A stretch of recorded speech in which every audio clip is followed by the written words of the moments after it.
जंतर मंतर पर कॉकरोच जनता पार्टी के प्रदर्शन में आपने धर्मेंद्र प्रधान इस्तीफा दो के नारे बार बार सुने होंगे।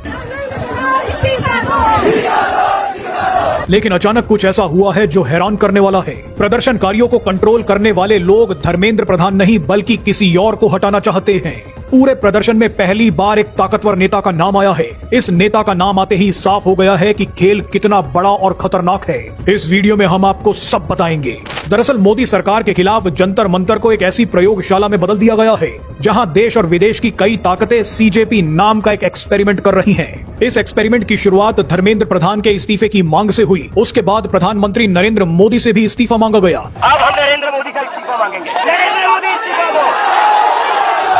लेकिन पहली बार एक ऐसे ताकतवर नेता का नाम सामने आया है जो इस प्रदर्शन का सबसे बड़ा टारगेट है। पहली बार राहुल गांधी के मुंह से वो नाम निकल गया जिसे मोदी से पहले टारगेट करने की कोशिश हो रही है। ये नाम है भारत के गृह मंत्री अमित शाह का। करीब 20 दिनों की अघोषित विदेश यात्रा के बाद भारत लौटे राहुल गांधी ने अमित शाह से इस्तीफा मांगा है। Dharmendra Pradhan hasn't beaten up the students. Home Minister has. He should resign. Rahul Gandhi अब खुलकर सीजेपी प्रदर्शन के केंद्र में आ गए हैं और उन्होंने पहली बार गृह मंत्री अमित शाह से इस्तीफा मांगा है। लेकिन सबसे बड़ा सवाल यह है कि अमित शाह को क्यों टारगेट किया गया है। दरअसल अमित शाह एक ऐसा कानून लाने के लिए अड़ गए हैं जो भारत और विदेशों में बैठे एक खतरनाक इकोसिस्टम को तबाह कर सकता है। इसीलिए कई विदेशी ताकतें भी अमित शाह के पीछे पड़ गई हैं। अमित शाह जिस कानून को लाना चाहते हैं वो FCRA है। FCRA यानी foreign contribution regulation act. Amit Shah ही FCRA कानून के सूत्रधार हैं। ये कानून पास हो गया तो भारत और विदेश में बैठे कई बड़े बड़े लोग नप जाएंगे।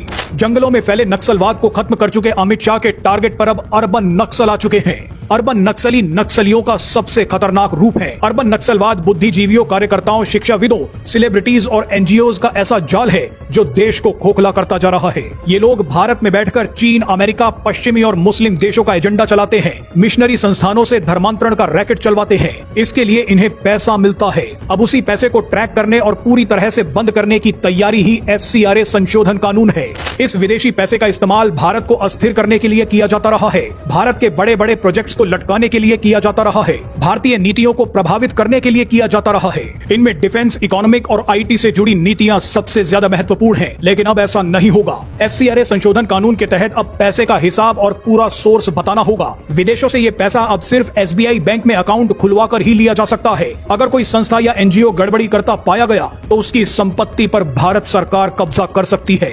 अगर ये संशोधित कानून पास हो गया तो विदेशी ताकतों का भारत में दखल खत्म हो जाएगा। ये शक्तियां भारत के लोगों का धर्म परिवर्तन नहीं करवा पाएंगी, भारत के विकास को नहीं रोक पाएंगी, PM मोदी को सत्ता से नहीं हटवा पाएंगी। इसीलिए ये कानून विदेशी मिशनरी संस्थाओं के साथ साथ डीप स्टेट को भी डरा रहा है। इन सभी की दुकान बंद हो जाएगी। इसीलिए सबसे पहले FCRA कानून के सूत्रधार अमित शाह को टारगेट किया जा रहा है। कुछ समय पहले भारत में तैनात अमेरिकी राजदूत ने अमित शाह से मुलाकात की थी। सूत्रों के मुताबिक इस मुलाकात में FCRA का जिक्र भी हुआ था। अमेरिकी राजदूत ने अमित शाह से इस संशोधित कानून पर पुनर्विचार करने के लिए कहा था, लेकिन शायद अमित शाह नहीं माने। ऐसे में अब अमित शाह पर दबाव बनाने के लिए नया तरीका निकाला गया है।